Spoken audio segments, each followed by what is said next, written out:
Good afternoon and welcome to our April 12th Rotary Club of Columbus meeting. We call the meeting to order. I'd just like to welcome you. And if you would join me in the Pledge of Allegiance to our flag. I pledge allegiance to the flag of the United States of America and to the republic for which it stands, one nation, under God, indivisible, with liberty and justice for all. At this point, I'd like to call on Isaiah if you would come and give us the invocation according to your faith tradition. Thank you, President Cedric. As I watch what is going on across America and in Columbus, Georgia, I am reminded of a quote from the late Reverend Dr. Martin Luther King, Jr. The richer we become materially, the poorer we become morally and spiritually. We have learned to fly in the sky like a bird, swim in the sea like a fish, but we have not learned the simple art of living together as brothers. I want to offer a prayer in my faith tradition, if you will pray with me. Lord, I pause to thank you for being our help in ages past, our hope for years to come. Lord, you said in your word, if my people, which are called by my name, will humble themselves and pray and seek my face and turn from thy wicked ways, then will I hear from heaven, forgive their sin, and heal their land. Lord, I pray right now you will heal our land, heal our city, heal our hearts, heal our souls, our minds, our understanding. And Lord, we will be careful to give you the praise and the glory. Now, Lord, thank you for this meal we are about to receive for the nourishment of our bodies. In your Son, Jesus' name, we pray. And Lord, in the words of the late Rotarian Roy Plummer, thanks a million. Amen. Amen. And don't forget the cups. Thank you so much. I'd like to call on Ben if you would come and give us our news for today.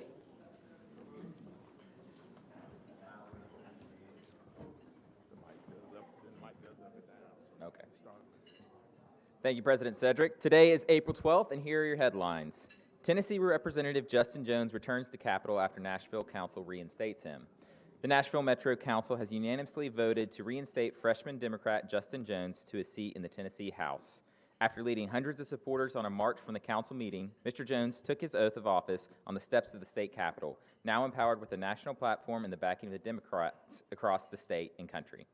The moment came 2 weeks after the mass shootings at a Christian school in Nashville that prompted Mr. Jones and two other Democrats to protest. The GOP-led legislators expelled Jones last week for gun reform protests he led on the chamber floor after the Covenant School shootings. The Columbus Page One Award winners and runner-ups received more than $19,000 in cash prizes. More than 200 outstanding high school seniors and teachers in the Chattahoochee Valley were celebrated Tuesday night at the Page One Awards. Winners were announced last night in the River Center for the Performing Arts, and all nominees were honored on stage for their excellence in education and community service. In its 48th year in our community, the Page One Award program has become a highly respected and prestigious event for high school seniors and teachers.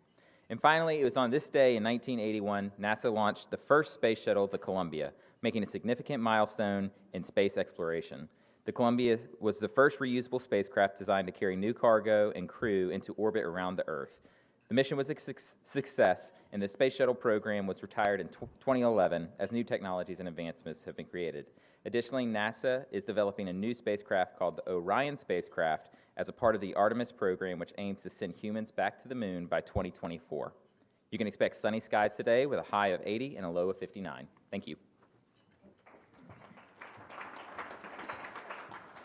Thank you, Ben. I'd like to call on Ms. Eileen, if you would come and introduce our visitors and guests today. Thank you, President Cedric. Is this on? Can y'all hear me? All right. If I could ask our visitors, as I announce you, to stand so you may be recognized. Joanne Coggle has Joya Tucker with the City Council District 4 as her guest. Welcome. Ian Bond has Dr. Asante Hiltz from Valley Healthcare as his guest, and I understand Asante will be recognized soon here in Rotary. And Ben Mosier has with him Pat Frey from United Way. Welcome, Pat. If you'll give everyone a warm Rotary welcome. Thank you so much. To our visitors and guests, we again just thank you for being with us today. Just a couple of announcements. Again, reminding us of district conference that's going to actually be the 28th through the 30th in Sandestin. There's still an opportunity for us to register for that. We would, of course, want you to let the office know if you're able to attend. And then we have an in-person happy hour tomorrow at Morton's. Just wanted you to be aware of that. At this point, what I'd like to do is call on Ms. Carmen, if you would come, and she'll introduce our program for today. Now, we changed. I'm Barbara. Thank you so much, President Cedric. Thank you, thank you. This is one of, I think, our favorite programs of the year. I get such beautiful comments back after the students read their essays. So I thank y'all for continuing to have our club support the Laws of Life program. And Ryan, so Muskogee County Schools, Shaw, thank y'all for being here. Chatco, thank you for being here for the first time. We appreciate it. Next slide. What is a law of life? It's simple. It's a quote somebody famous may have said, it's something a friend may have said, or it's something you said to yourself after going through a little bit of a trial. And it's something that you're like, that's going to be my motto from now on. So what this contest does is encourages students to reflect on that. Next slide. This gives people the opportunity, next slide please, thank you. It gives students the opportunity to think about themselves in a different way and to analyze what they're going through. It gives us an opportunity not only to financially support this program, but to learn what students are really going through nowadays. It encourages people to really take time with themselves. Next slide, please. We had 66 Rotary clubs participate this year in the state Laws of Life competition. We had 147 Rotary judges who read all the essays, the 239 essays. 66 high schools participated. 49 teachers received honorariums, and over $21,000 in cash prizes were awarded. I want to thank Muskogee County. We had 4 schools participate with over 2,800 essays submitted by those schools. And now I want to mention the next slide, Shaw and Chattahoochee. Some of you may remember that the 3 clubs in town have adopted a different rotation of schools each year, so the students aren't overwhelmed by us trying to get them to come to all the meetings. So we have very graciously, we have Shaw. Shaw had a 49% participation of the student body, and Chattahoochee had a 56% participation of the student body. So we greatly appreciate you, and Chattahoochee's already said she's going to have more next year, so we love it, we love it. And we are seeing some schools come back that dropped out during COVID. So now, I want to bring up our first speaker. Matthew is the grade winner for the 11th grade and school winner for Chattahoochee County High School.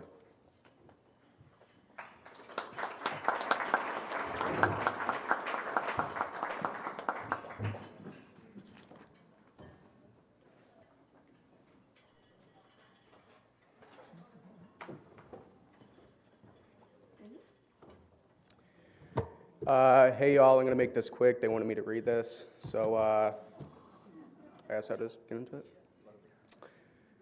Cold water splashed in my face as 5-year-old me joyfully played in the pool located in my backyard. It was actually a relatively quiet day without a lot of fighting for once. It started at 9 a.m., me eating a bowl of some random sugary cereal I shouldn't have been eating, which led into watching cartoons in the living room. I remember it was quiet, but then it wasn't. A loud thump from upstairs, followed by a shrill, fearful scream, and my brother running up to see what's the matter. And that's where it goes black. The next thing I remember is the pool and the paramedics running throughout the house. A stretcher was holding my father, and they loaded him up in the ambulance. They drove him to the hospital, and he didn't come back. That day is a memory that will live in my mind, and it'll always be the day that my dad had a heart attack. Stanley Kubrick, one of my favorite filmmakers, once said, "However vast the darkness, we must supply our own light." This quote has really latched itself to my mind and has been chipping away at my thoughts for quite some time. If you were to read that quote to me about 5 years ago, I would just simply ignore it without another thought. But today, now that I've grown both mentally and emotionally, it resonates with me on a much stronger level. When my dad passed, I was thrusted into a sea of scathing darkness. I felt alone and scared, not of a person or a thing, but of my own emotions. Being sad hurts me, so why bother? If I locked my emotions away, I wouldn't need to ever feel that again. And I use this nihilistic, stoic nature as a shield against any and all emotion, which presented me as a happy and outgoing individual when it was the exact opposite. The darkness continued for a while, me being confused why. When will it go away? Why do I keep feeling this sadness? Turns out it was much deeper than just sadness. It was the ravenous monster known as grief. But either way, I was certain to not let it win. I would win by being outgoing and putting all my time into external sources of happiness, determined to never allow myself to explore these emotions. And it would work. It would have to work. March 13th, 2020, a date most students and teachers are all too aware of, a day everything stopped. A rare new disease from the east was growing. We were told to stay inside for 2 weeks, then a month, then the entire summer. Quarantine is the word that they used to describe it, but the best description would be isolation. I was by myself for 6 to 8 months, just me and my thoughts. And I had to give in. I had to actually grieve. I had to actually feel emotion. I had to examine the darkness. It started out with sad music, then crying, then anger, then worse. I was depressed, consumed by sadness. I kind of liked it, as weird as it sounds. Feeling hopeless hurts, but having no hope was peaceful. The sadness became a friend at a time when I needed one. But after a while, I came to realize I wasn't hopeless. I just stopped looking. I came to realize you need balance. You can't just keep going and going without a proper assessment of your emotions. While you also can't let your emotions consume you. You need a mixture of both. You need to find your own light in the darkness, meaning you need both darkness and light, and to live without either isn't life, it's mental autonomy. I sometimes wonder what would have happened if my dad survived that day. Would I have made it to where I am today? Would I have been farther? All those questions are in vain, though, as the only true question that matters is what's next, and that question is a true meaning of hope. That was good, wasn't it?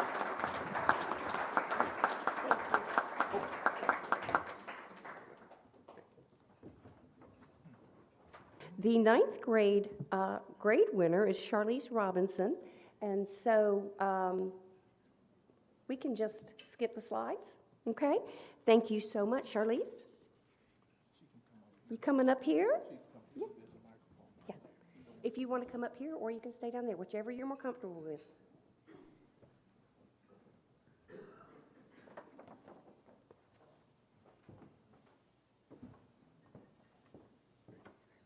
Yes, ma'am. I'm sorry, I missed it.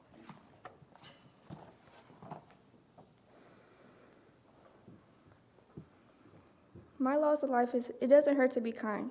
It was the middle of my 9th grade year, and my friends and I were on the way to lunch. While walking to our table in the crowded cafeteria, I spotted this girl. She looked very drained, but not the kind you feel from school. Without telling none of my friends, I walked directly to her table where she was sitting alone. When I got to her table, I sat down and made eye contact with her, then proceeded to ask if she was okay. I knew she wasn't okay from the way she was tearing up, but I still wanted to hear what she would say. She answered she was okay while tears were about to pour down her eyes. After that day, I would walk to her table at lunch every day to check on her. I didn't just ask if she was okay every day, but I had normal conversations with her. I wanted her to know that she isn't alone, that she has a friend. She finally opened up to me about what's going on after we got closer within a week. She lost her grandma a few days ago.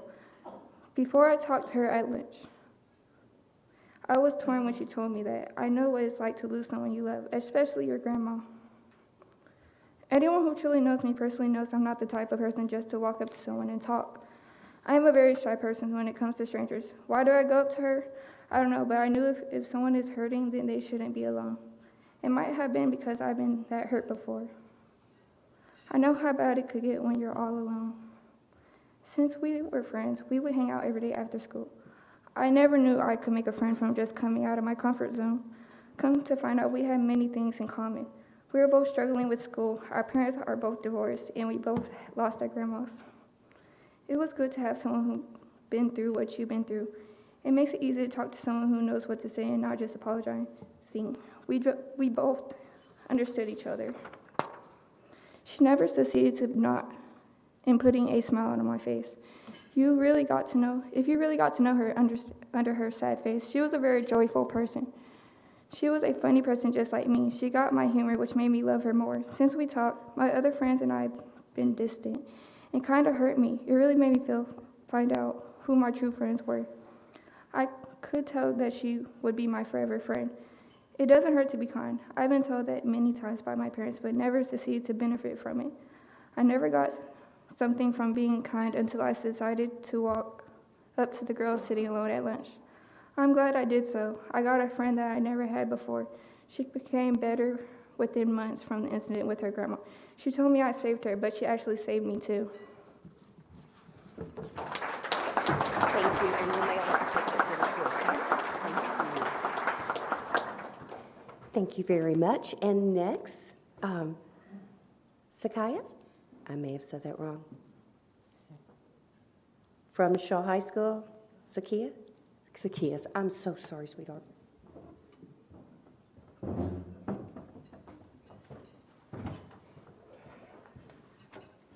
sorry, I didn't get to meet you before.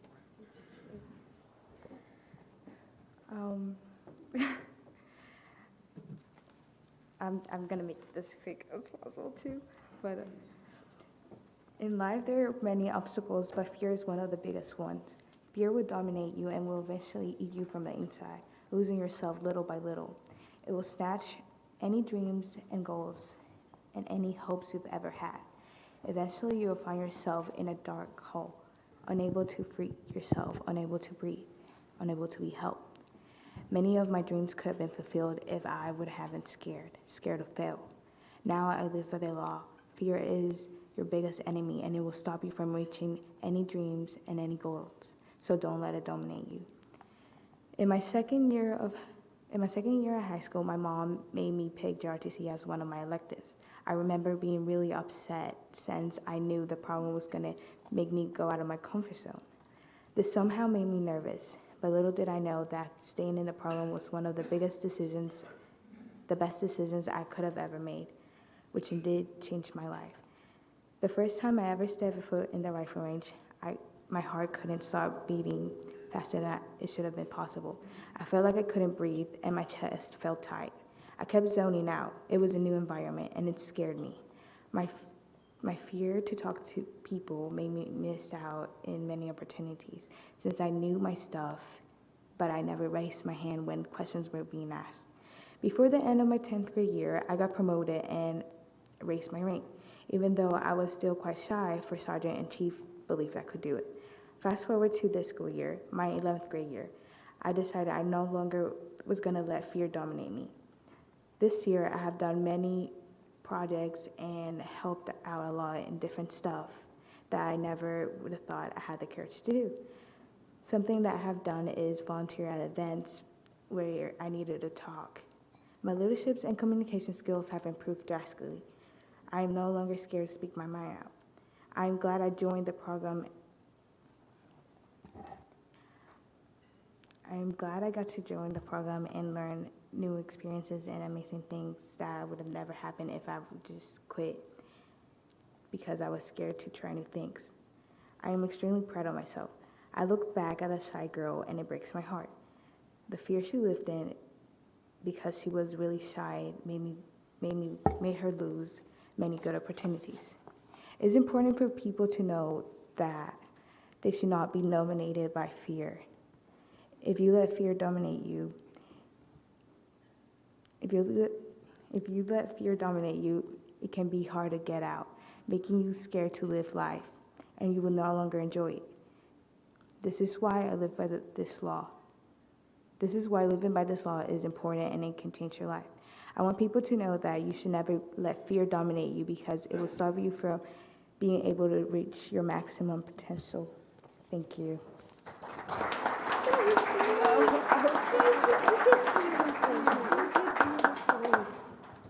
So our next reader is from the 12th grade from Shaw High School, the grade winner, Devasia.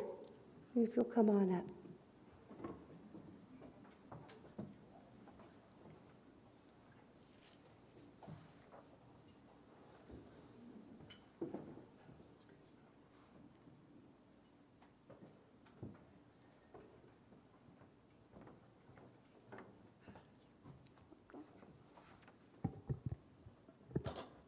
You can either quit or keep pushing.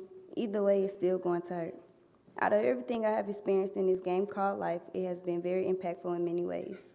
For the past 2 years, I've been battling the demons that reside under my bed. They broke me, but also built me. Believe it or not, they are the same demons that help me understand that I want better for myself. All the hurt, pain, anger, and sadness. Those same demons were the same shadows I faced in the mirror on a daily. The same demons that encouraged me to put the scars that are on my arms there. I remember that day like yesterday when everything would have just gone dark for me, forever. The blood comes from my arms like a trickling stream with a fast flow. I watched as it left my body and let me fade away into the darkness, but a whisper in my head slowly turned into me screaming. But not from pain, but from being released, but not allowing my demons to beat me. I'm a fighter and I wanted better for myself. I use those emotions and feelings as motivation instead of using them as an excuse. I ask myself every day, why go through so much in a lifetime just for it all to be for nothing? Literally, life is just like a race, but a race within yourself. We start our race when we are born, and we finish our race when we leave this place called Earth. From the time we are born, we begin to create a story. That story will contain chapters including the beginning, middle, and the end. Just like any ordinary story, so why not create your own story, your own book, and make it something worth telling? Make it something that will leave a mark and lasting impression. My downfall was my suicide attempts from all the things that occurred from the time I was 7. I became very vulnerable, which led to aggression, but I tell myself all the time that life is going to be what it is going to be, but make it my own. On my journey through my 17 chapters, I have lived, learned, laughed, cried, screamed, seen death, seen life, embraced pain and happiness, been hurt, healed myself, been on my own, and survived on my own. I have wanted to quit on many occasions, but honestly, not being on my feet and not surviving was hurting me even more. So I did what I had known how to do my whole life, which is keep going, and yes, it does hurt when I push because I feel as if it's for nothing or being forced. Because I have to keep pushing. It hurts either way, literally, but I know the outcome at my finish line will be impactful. My goals and dreams are not average 17-year-old dreams. I've had these dreams and goals since I was 6 years old, and I will make it my business to continue to keep pushing myself to get to my destination. After my 17th chapter has begun to come to an end, my new chapter, I will be more determined and more focused. Everything counts now, and I'm determined to make everything matter. Failure is okay. It's going to happen every once in a while, but it's not an option. It's easier to give up and end it all, but we all know that nothing in life is easy and will never be easy. So I won't take the easy route out because I know I owe myself better. I've been hurt for too long, and now it's time for me to use that as my push to get where I want to be. I have been given a third chance at life. I won't take this one for granted. My laws of life is you can either quit or keep pushing. Either way, it's still going to hurt. Nothing or no one will stop me, not even the demons that lay beneath me. I choose me. Thank you.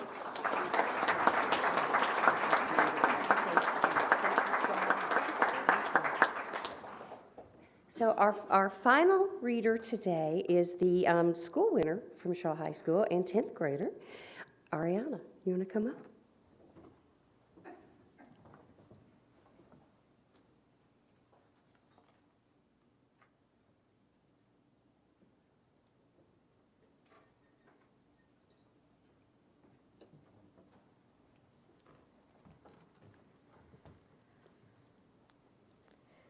My essays is, it takes nothing away from a human to be kind to an animal. It was a normal hot Saturday on August 13th, 2022, around 4 p.m. My cousin Portia and I were at my grandma's house, just right around the street where my cousin stays. We were sitting in the living room on our phones while the TV was playing Disney Channel and Grandma was in the kitchen cooking. All of a sudden, we heard a very loud boom. Me and Portia both looked at each other in shock, wondering what the noise would be. Grandma yelled, "What was that loud noise?" We looked outside and were confused when we saw nothing. We then decided to walk up the steep driveway hill to see what there was: a shattered TV and a broken dog cage filled with lots of poop laying in the middle of the road. Portia then looks to the right and yells, "Ariana, look!" I turn my head, and in disbelief, I see that there is a brown and white, bony, medium-sized dog. The dog seemed very scared and was in desperate need of help. I told my cousin to tell Grandma what we discovered and bring back some water for the dog. I felt pretty bad knowing that the dog fell out the back of the truck. Who would do such a thing to a poor dog, I wondered. Portia finally came out with the water in a bowl. I poured the water into the bowl. The dog then came closer to drink it. We didn't have any dog food inside, so I took out my phone and Googled what foods dog can eat. The internet said that a dog can have turkey. We had some, luckily. The bony dog ate it quickly. My grandma said dogs can eat bread too, so we gave it bread. Soon we had to go back to my cousin's house. It was about 5 p.m., so we got more bread and walked down the block throwing small pieces of bread as a trail for the dog to follow. It was a successful plan. My cousin went inside while I took the dog to the back. I then went inside to tell my aunt what happened. Although I wanted to keep it, my aunt told me to see if any vet was open. They were all closed, but I still called, and they told me that they couldn't come unless the situation was worse.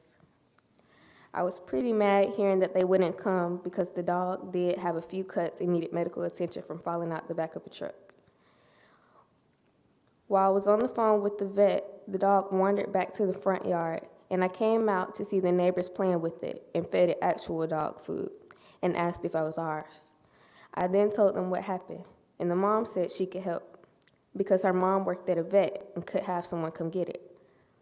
About 35 minutes later, the vet people came. It was pretty sad because I got attached to the dog, but I knew that it was the right thing to do. Ever since then, I have been very kind and tried to help any animal that needs help. For example, one day, me and my brothers saw 2 puppies in the middle of the road as a bus was coming at full speed. We ran and made whistling noises to help them out of the way. It was just enough time before they lost their lives in front of our eyes. We later heard the owner yelling 2 names, and then he asked us if we saw 2 puppies. I replied, yes, they are in our backyard. We found them almost about to get run over, but we helped them and didn't want to leave them alone. These experiences have made me realize that I have a big heart and to be careful and not careless, even when nobody's watching. As Joaquin Phoenix once said, it takes nothing away from a human to be kind to an animal. Thank you.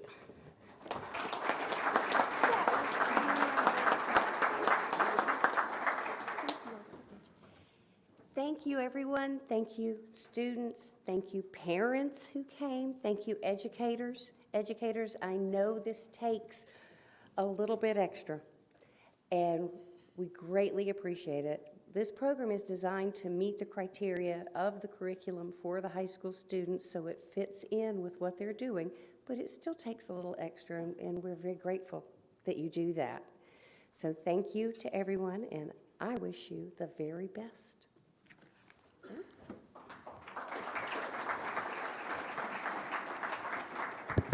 Thank you, Ms. Barber. I don't know whether any of you have questions. We have a few minutes for questions that you may want to ask Ms. Barber of the program. Any questions? Where are they going next? Getting ready for the end of school. I imagine you have some exams still for the end of the school year, so we're very grateful that you fill this in. So I wish they were making the rounds, because they certainly deserve to be heard. Other questions? Okay, Ms. Barber, we certainly appreciate your position with this, with Laws for Life and the things that you do with these young people. And as a token of our appreciation, we're going to put a children's book in our local library with your name on it. Let's give her a hand again for the work that she does. And I got to ask you to do this. Many times we just don't recognize what's right in front of us and the things that we heard today. And if you listen intently at these young people, they poured their heart out in writing, and that was just tremendous. If you can, just stand to your feet and let's celebrate them for the expression that they gave us today was truly in their hearts.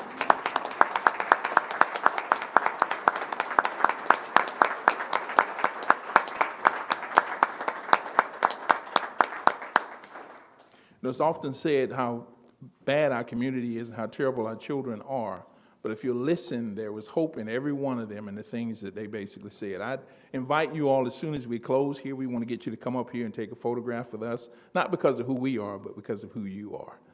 Again, we thank you so much for being with us today.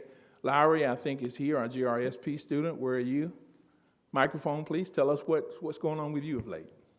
I had the chance to see the Rangers in action at Fort Benning in their graduation, which I really enjoy. And then I did a tour of Fort Benning. And I also experienced my first American Easter. It was good, but I ate all day. So it's a good thing that I go to the gym. Yeah. Thank you so much. Let's give Lowry a hand. Again, I'd like to welcome, thank and welcome again our visitors and guests today, and of course our educators that are here with you. Thank you for the phenomenal job that you do with our young people. Just as a reminder, today's program will be both on our Facebook page and our YouTube page. And next week's program actually will be the Best Ranger, so make sure that you're here for that. And at this point, I'd like to call on Isaiah if you would come back up and administer our four-way test, and if you all would stand with me. Please stand and join me in our four-way test. Number one, the first, is it the truth? Second, is it fair to all concerned? Third, will it build goodwill and better friendships? Fourth, will it be beneficial to all concerned? Fifth, just kidding. Love it. Thank you so much. If there's no further business, we stand adjourned.